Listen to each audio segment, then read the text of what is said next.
There are childhood memories, and then there are those moments that shape you so aggressively they basically speedrun your entire emotional development. For me, that moment was when my parents, two people who previously only bought me electronics that looked like they had survived famine, war, and like a small, weird pawn shop transaction, came home with a brand new Game Boy Advance SP and a copy of Pokémon LeafGreen. Not secondhand, not refurbished, not, hey, I found this at a garage sale next to a blender and a copy of Shark 2 on VHS. No, this time it was brand new.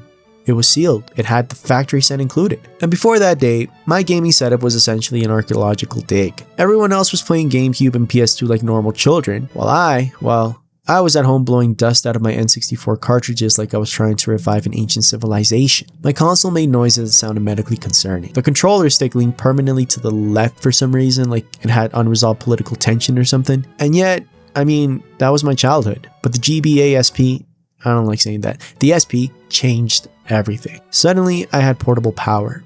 I had a backlit screen. I had the revolutionary ability to play Pokemon without needing to sit 3 centimeters away from a lamp like some Victorian orphan. And I know younger audiences may not understand how revolutionary the backlight was, but you gotta know, before the SP, playing handheld games required environmental planning. You had to locate sunlight like some solar-powered reptile. Car rides were impossible after sunset. If the lighting was bad, you simply accepted that the Pokemon universe had temporarily shut down for that moment. But the SP, the SP came in and said, hey, what if you could actually see the game? I know, groundbreaking. And LeafGreen didn't just become a game I owned, it became my personality. I played more than 350 hours, which is quite concerning because I definitely know I did not have 350 hours to spare as a child. And I mean, I beat the Elite Four so many times, I'm fairly certain they held meetings about me. Alright everyone, thank you for coming. Quick update, the small child with the overpowered Charizard is back again? Yeah, he's back again. I mean, should we stop him? Should we call for a help? You know, at this point, I think we are his help. So yeah, just get your Pokemon ready to lose again. For me, LeafGreen wasn't just a game. It was the game. The game that taught me patience, strategy, and the deeply unhealthy habit of emotionally investing in fictional animals that fit inside my pocket. It was also the moment I realized Charizard was my emotional support dragon, and probably the healthiest relationship I had at the time. And what's insane is that nearly 20 years later, when I boot it up, that feeling is still there. The music starts playing, Professor Oak begins his little lecture about the wonders of Pokemon, and suddenly I'm 8 years old again, making life decisions based entirely on which lizard breathes the most fire. That's not nostalgia, that's imprinting, kinda like a baby duck. Except, instead of following its mother, I followed the level 100 Charizard into battle 112 times against the same 4 exhausted members of the Elite Four, which now that I think about it, might explain a lot about my personality today. So let's talk about why this game refuses to age.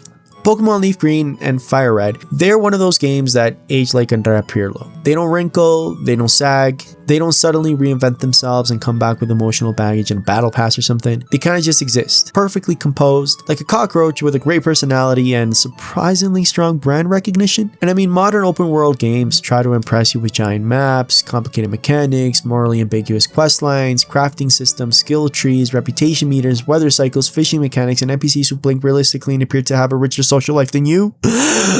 LeafGreen didn't do any of that. LeafGreen looked you dead in the eyes and said, hey kid, here's some grass, go fight something or something, I don't know.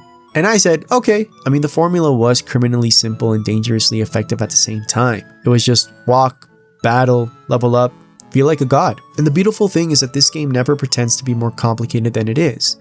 There's no existential narrative twist, no crafting materials, no 10-minute tutorial explaining the political economy of berries or something.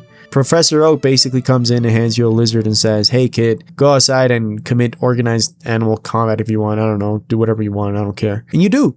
Happily. Every route in Kanto feels small but massive at the same time. Like how your childhood home somehow seemed like a mansion until you revisit it as an adult and realized it was what, like 10 steps wide and mostly hallway. As a kid, for me, Route 3 felt like an expedition across a continent. As an adult, it's about what, 20 feet of grass and one extremely aggressive bug catcher who clearly skipped therapy that day. And you gotta admit, LeafGreen isn't physically big, it just feels big. And honestly, I mean, that's elite game design. Convincing children that something tiny is enormous is one of the most powerful tricks in human history.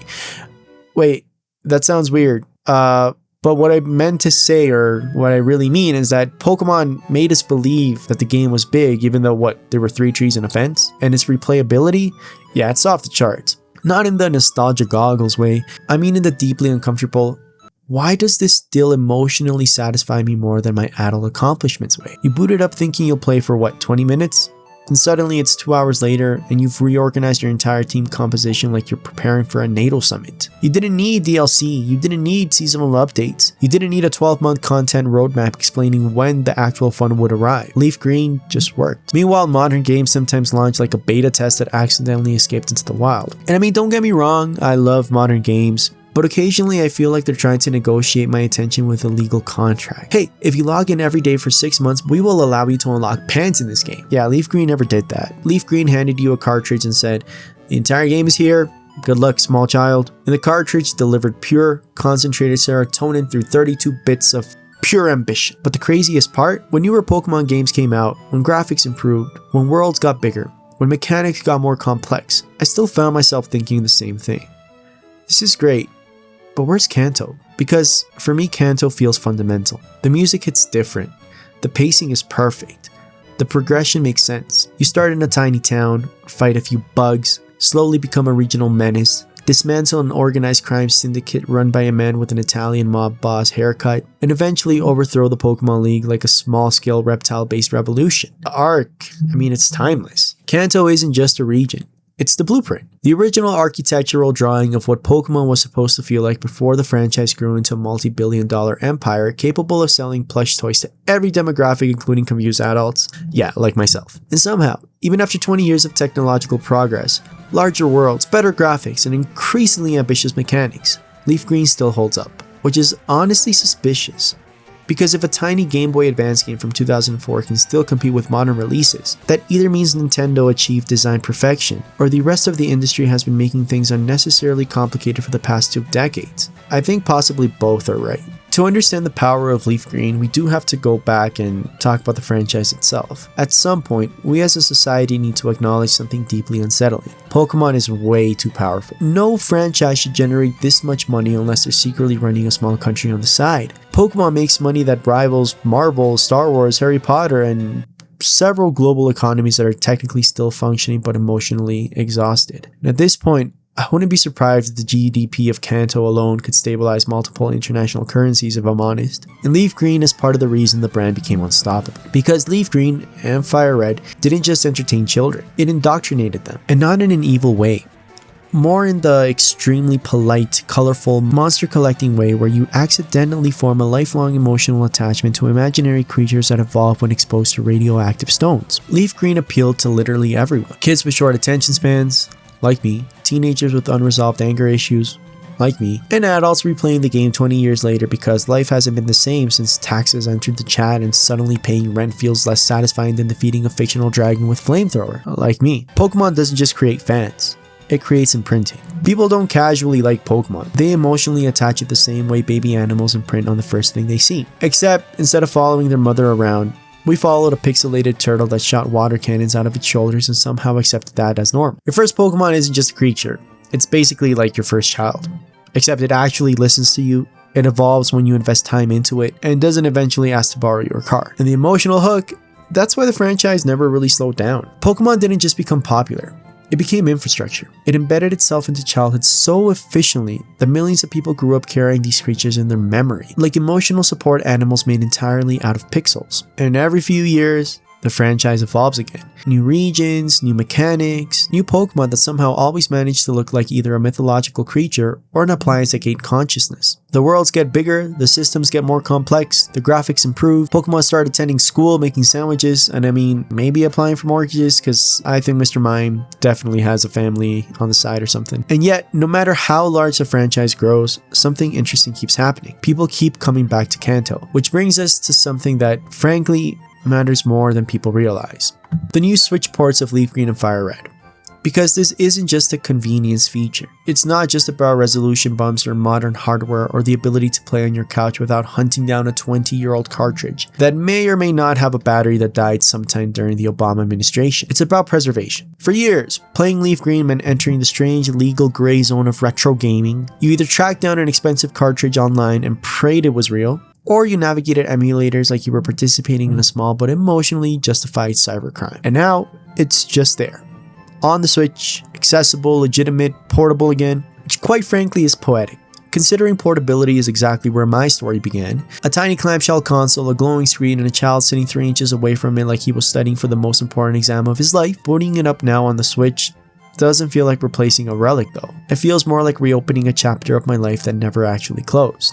That kid that was hunched under a lamp with a Game Boy Advance SP is suddenly connected to the adult sitting on the couch holding a Switch. And somehow, against all technological logic, the experience still worked. And I mean, that's rare.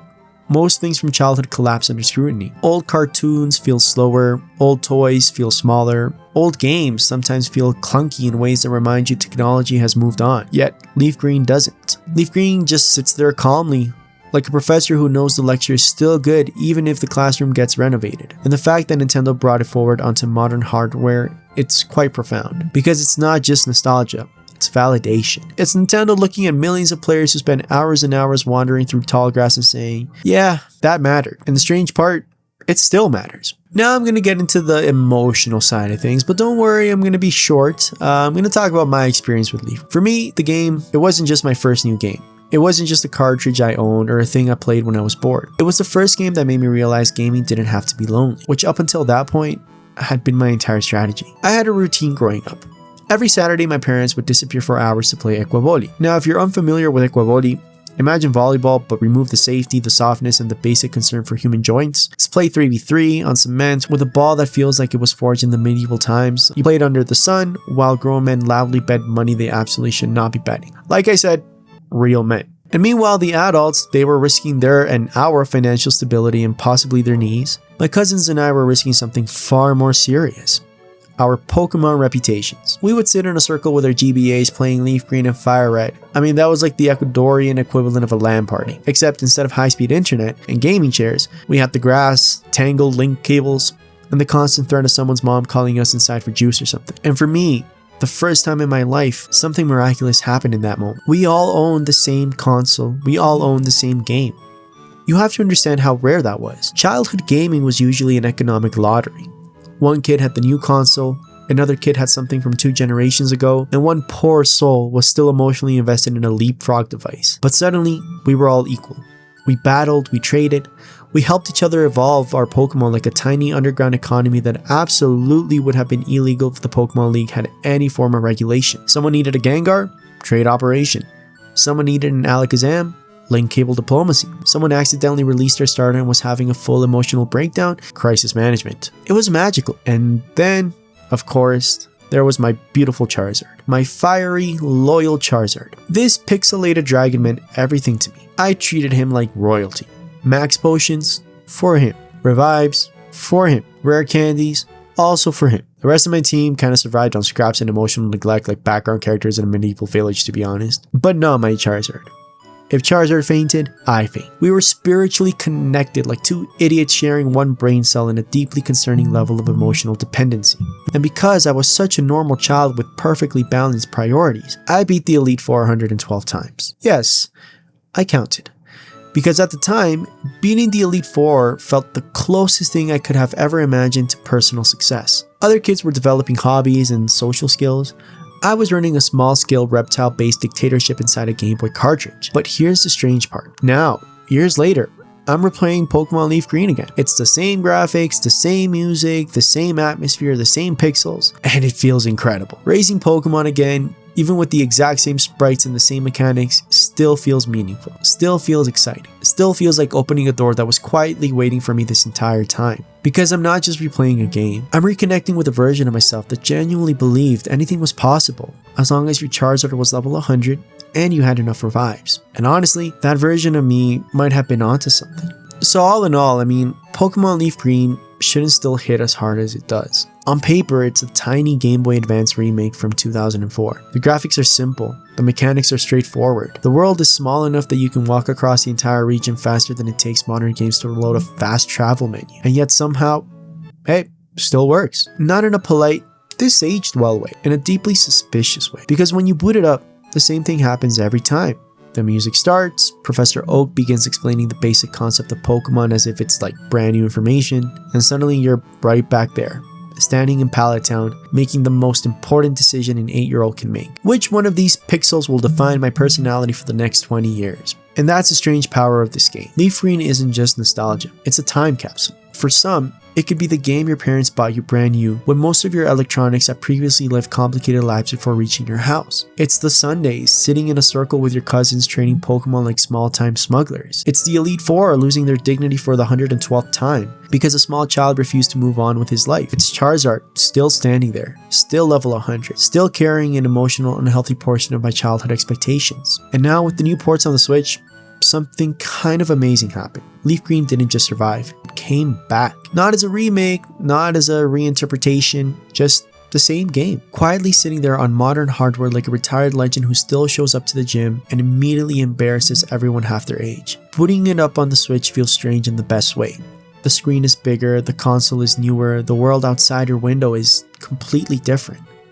But the game, this game, it's exactly the same. And somehow, that tiny pixelated world still works just as well now as it did when I was sitting there 3 inches away from my Game Boy Advance SP, which might be the real secret behind Pokemon. It's not about the monsters, it's not about the mechanics, it's not even about the nostalgia. It's the fact that Pokemon gives you a world that feels like it belongs to you. And once a game does that, you never really leave it. You just take longer breaks between Elite Four victories, and occasionally check in on your Charizard, just to make sure he's doing okay. And he is. Still level 100, still carrying the team, just like always. I really hope you guys enjoyed this essay. I've been having a lot of fun going back to Pokemon because it's basically how I started gaming, or consciously gaming. And I'm hoping to make a couple of more videos in the coming future. If you guys have any suggestions, any ideas, please let me know. And see you guys soon. Thanks for watching.